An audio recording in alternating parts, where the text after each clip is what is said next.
இதோ, நான் என் தூதனை அனுப்புகிறேன். அவன் எனக்கு முன்பாக போய் வழியை ஆயத்தம் பண்ணுவான்.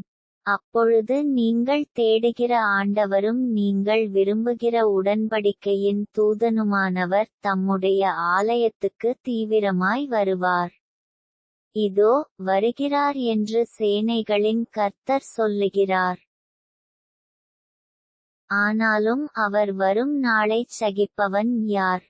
அவர் வெளிப்படுகையில் நிலைநிற்பவன் யார்? அவர் புடமிடுகிறவனுடைய அக்கினியைப் போலவும் வண்ணாருடைய சவுக்காரத்தைப் போலவும் இருப்பார். அவர் உட்கார்ந்து வெள்ளியை புடமிட்டுச் சுத்திகரித்துக் கொண்டிருப்பார்.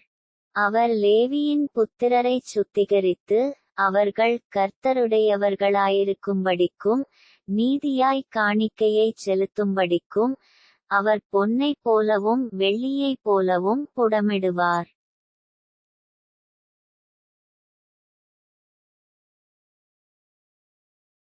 அப்பொழுது பூர்வ நாட்களிலும் முந்தின வருஷங்களிலும் இருந்தது போல யூதாவின் காணிக்கையும் எருசலேமின் காணிக்கையும் கர்த்தருக்கு பிரியமாயிருக்கும். நான் நியாயத்தீர்ப்பு செய்யும்படி உங்களிடத்தில் வந்து சூனியக்காரருக்கும் விபச்சாரருக்கும் பொய்யாணையிடுகிறவர்களுக்கும் எனக்கு பயப்படாமல் விதைவைகளும் திக்கற்ற பிள்ளைகளுமாகிய கூலிக்காரரின் கூலியை அபகரித்துக் கொள்ளுகிறவர்களுக்கும் பரதேசிக்கு அநியாயஞ்செய்கிறவர்களுக்கும் விரோதமாய் தீவிரமான சாட்சியாயிருப்பேன் என்று சேனைகளின் நான் கர்த்தர். நான் மாறாதவர். ஆகையால் யாக்கோபின் புத்திரராகிய நீங்கள் நிர்மூலமாகவில்லை. நீங்கள் உங்கள் பிதாக்களின் நாட்கள் தொடங்கி என் கட்டளைகளை கைக்கொள்ளாமல் அவைகளை விட்டு விலகிப்போனீர்கள். என்னிடத்திற்கு திரும்புங்கள், அப்பொழுது உங்களிடத்திற்கு திரும்புவேன் என்று சேனைகளின் கர்த்தர் சொல்லுகிறார். நாங்கள் எந்த விஷயத்தில் திரும்ப வேண்டும் என்கிறீர்கள்?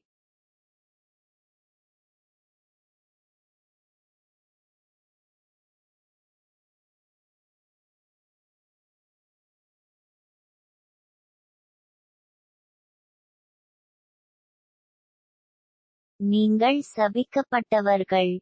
ஜனத்தாராகிய நீங்கள் எல்லாரும் என்னை வஞ்சித்தீர்கள்.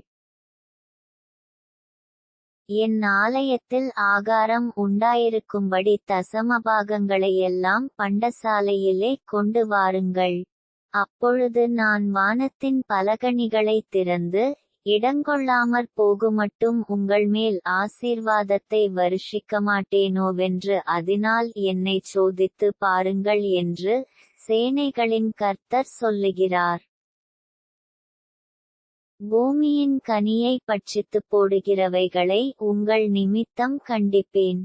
அவைகள் உங்கள் நிலத்தின் பலனை அழிப்பதில்லை. வெளியில் உள்ள திராட்சக்கொடி பழமில்லாமற் போவதுமில்லை என்று சேனைகளின் கர்த்தர் சொல்லுகிறார். அப்பொழுது எல்லா ஜாதிகளும் உங்களை பாக்கியவான்கள் என்பார்கள். தேசம் விரும்பப்படத்தக்கதாயிருக்கும் என்று சேனைகளின் கர்த்தர் சொல்லுகிறார். நீங்கள் எனக்கு விரோதமாய் பேசின பேச்சுக்கள் கடினமாயிருக்கிறது என்று கர்த்தர் சொல்லுகிறார். ஆனாலும் உமக்கு விரோதமாக என்னத்தை பேசினோம் என்கிறீர்கள்? தேவனைச் சேவிப்பது விருதா, அவருடைய கட்டளைகளைக் கைக்கொள்கிறதினாலும் சேனைகளின் கர்த்தருக்கு முன்பாக துக்கித்து நடக்கிறதினாலும் என்ன பிரயோஜனம்? இப்பொழுதும் அகங்காரிகளை பாக்கியவான்கள் என்கிறோம். தீமை செய்கிறவர்கள் திடப்படுகிறார்கள். அவர்கள் தேவனை பரீட்சை பார்த்தாலும் விடுவிக்கப்படுகிறார்களே என்று சொல்கிறீர்கள். அப்பொழுது கர்த்தருக்கு பயந்தவர்கள் ஒருவரோடொருவர் பேசிக் கொள்வார்கள். கர்த்தர் கவனித்து கேட்பார். கர்த்தருக்கு பயந்தவர்களுக்காகவும் அவருடைய நாமத்தை தியானிக்கிறவர்களுக்காகவும் ஞாபக புஸ்தகம் 1 அவருக்கு முன்பாக எழுதப்பட்டிருக்கிறது.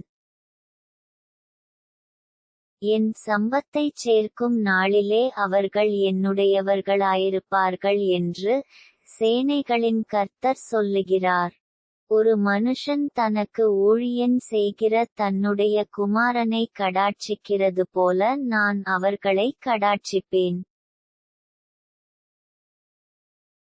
அப்பொழுது நீங்கள் நீதிமானுக்கும் துன்மார்க்கனுக்கும் தேவனுக்கு ஊழியன் செய்கிறவனுக்கும் அவருக்கு ஊழியன் செய்யாதவனுக்கும் இருக்கிற வித்தியாசத்தை திரும்பவும் காண்பீர்கள.